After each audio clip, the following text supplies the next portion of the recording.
Greetings everyone and welcome to the circle once again. I'm sure you're surprised to see that we're still here, but we will be here for quite some time in order to deliver this message to prepare you for the hard times coming.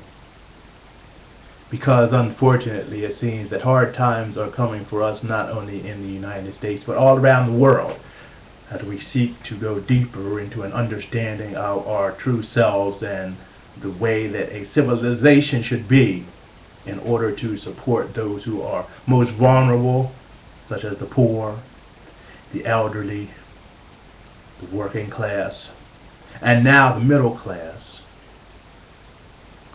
We are finding that things are getting worse instead of better.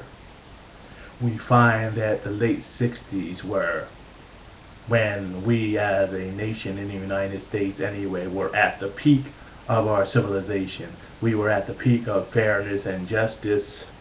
Our economy was the best, probably the best in the world. But as soon as people who had been disempowered and unallowed to participate in the system fully got rights that allowed them to do so, things began to shut down. The power brokers, rather than having a beautiful and just society, decided to squash it all, to sit on it, to even destroy the whole American system if necessary in order to keep the disempowered in a state of economic slavery. And so we find ourselves living in a world that has come about due to the hatred that power people had, mostly against people of color and their own women. We find institutions now that preach the anti-gospel, for the gospel of Jesus was always looking to help the poor, to give power to the innocent, to stand up for those who were oppressed, and to be loving and kind and just. Now we have a system where it's the opposite. Those who are strong and dominating, and those who are violent, hard-hearted, those who are aggressive and self-motivated are seen as those who are the best types of human beings. Love and justice, joy, compassion, all of the beauty, the arts, all of these things have been taken away, or they've been diminished. We have been made to think of ourselves as being weak or not intelligent. If we have kind hearts, if we care for other people, if we stand up for justice, or if we sacrifice ourselves for others. And this thinking, this new socialization is different than anything that any of our ancestors learned before. This new type of socialization comes from a desire to dominate, a desire to destroy everything, a biocidal desire, the desire that Matthew Fox talks about when he talks about the desire of the people to destroy anything that is living, or to break it up and convert it into material things that can be bought and sold. The truth is not the same happens when it comes to people.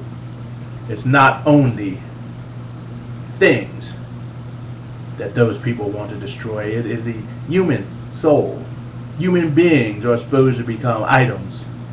Human beings are thought of to be instruments that are totally bought and sold, used up like serfs or used up like slaves in order to add or detract from the GDP. It seems that a small part of humanity has totally lost its soul and has de-evolved into satanic thinking and behavior. That is why it is important for us, for all of those who have seen the truth and know the truth, to go deeper into ourselves and deeper into our understanding of the world, to break free of this socialization and become one with the divine, become one with what many of us call God and many don't. For the name is not important. Only becoming one with that beauty, that unconditional love, that that embodiment of peace and joy that some call God. We won't be able to find it in institutions, because institutions are led by those dominators, by those who hate and who want to be in control all of the time. We must find this in ourselves, and we must create groups by ourselves that foster love and peace and joy and justice. This is going to happen on the grassroots level, and we are going to have to be able to get past all of our petty differences to see the beauty in each other's humanity, and to know that we are all in this thing working together in order to move this world towards wholeness, completeness, and greatness.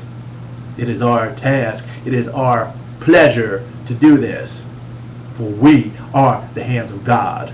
We are the creators of this earth, as we channel that love and devotion by beating down the hateful ideals, by beating down those ideals that says one person's better than another because of race, color, sexual orientation, or the amount of money they have in the bank. We must beat those down and be able to see that human beings are just and beautiful, but also that some, a great minority, a very, very vast minority, a small minority of people, are so tainted and so angry that they will do anything to destroy anything else. There is just a group of people who live on this earth and who hate this earth. They hate the fact that they have been born. They hate love. They hate God. They hate themselves, and they destroy the earth and destroy other people in order that they may be rejected, in order to fulfill their own subconscious fantasies about themselves.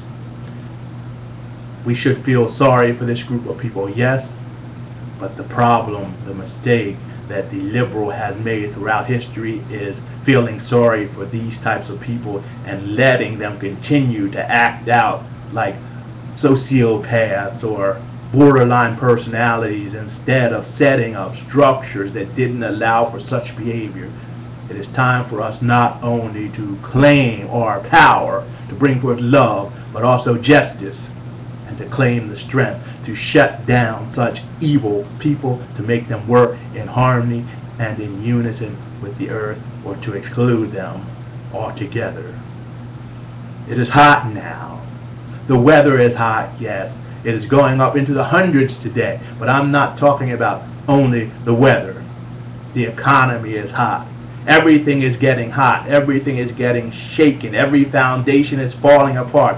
Those who don't care, or who only care for themselves and their own group, are turning up the heat, trying to discourage us, trying to make us give up. But deep inside of us, there is a well of strength and power. There is a well of everlasting love and peace. There is a creative energy that rises up and shines more. No matter how dark the world comes, the more the light of truth and love and justice shines. And my suggestion to you, and what I will try to do, is let my light shine. I say, let your light shine. Chase away the darkness, so all can see the beauty and the wonder not only of the human being, but of the God of love that each and every person seeks. We are that beauty. We are that love. We are the ones who birth this God in the world, and we will win this battle. For the light of the world always destroys the darkness. Namaste.